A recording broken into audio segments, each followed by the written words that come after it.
爸，来，弟弟，我来一个好吃的东西。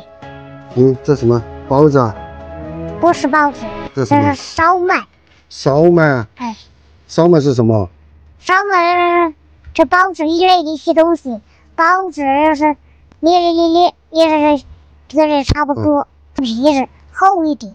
哦，就像包子一样的，是不是啊？哎，就是那个比包子的皮要薄，是不是啊？哎，哦，叫烧麦啊。烧麦。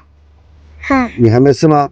我还没有吃。啊，这里面还有嘞。还有啊？哎，啊，走去，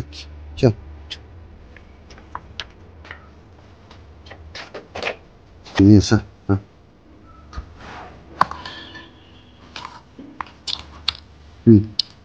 这个比包子的皮要薄啊。喜欢吃的在下方链接去看看吧。那我先吃了。